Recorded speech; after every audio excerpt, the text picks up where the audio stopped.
Hello. अगर कोई singer है, स्पीकर है या बस अपनी आवाज को और ज्यादा गहरा और असरदार बनाना चाहता है तो ये चर्चा बिल्कुल सही जगह है।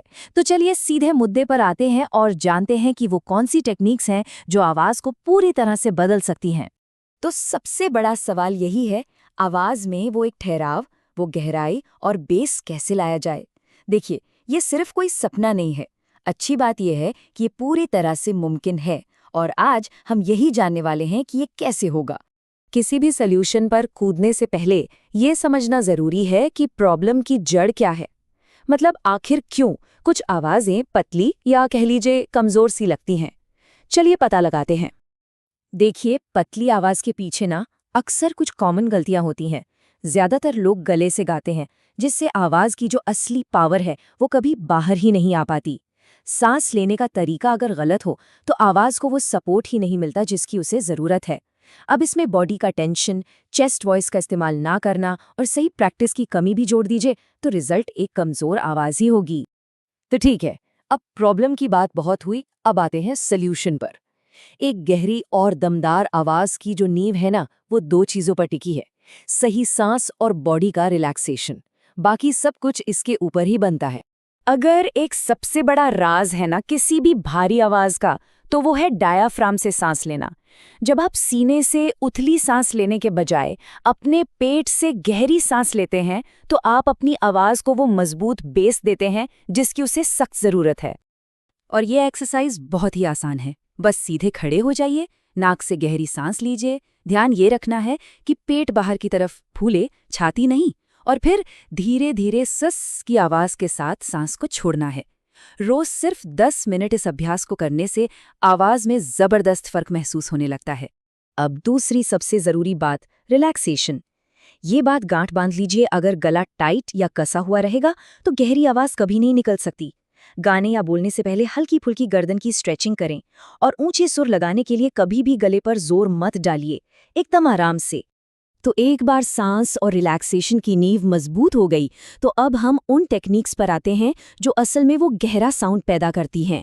और इसमें सबसे ज़रूरी है चेस्ट वॉइस। तो ये चेस्ट वॉइस आखिर है क्या? इसे अपनी आवाज़ का नेचुरल एम्पलीफायर समझिए।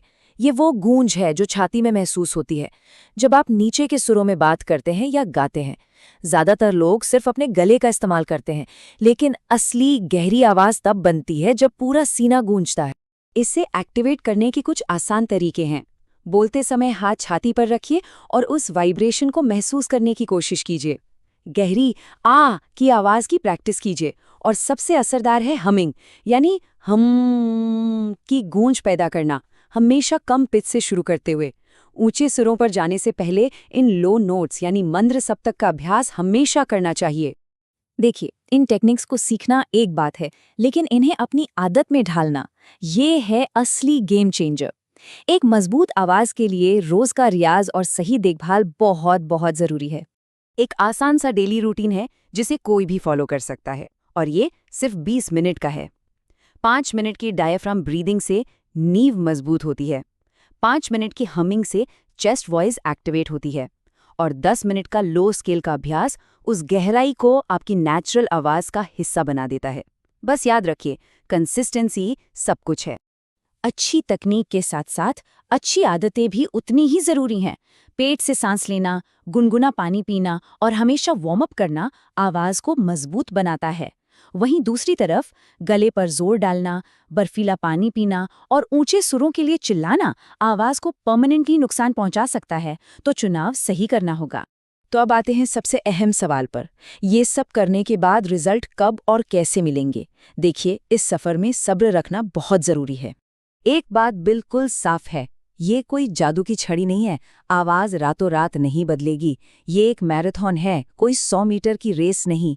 ये मसल्स को ट्रेन करने और नई आदतें बनाने का एक प्रोसेस है जिसमें टाइम और डेडिकेशन दोनों लगते हैं। लेकिन अच्छी खबर ये है कि अगर लगातार और सही तरीके से अभ्यास किया जाए तो सिर्फ 1 से 2 महीने में ही आवाज में एक साफ बदलाव महसूस होने लगेगा। और आखिर में इस सवाल पर जरूर सोचिएगा, एक गहरी गूंजने वाली आवाज दुनिया के सुनने के तरीके को कैसे बदल सकती है। जब कोई जरूरी बात कही जा रही हो, आवाज एक बहुत शक्तिशाली टूल है। इसका इस्तेमाल समझदारी से करना चाहिए।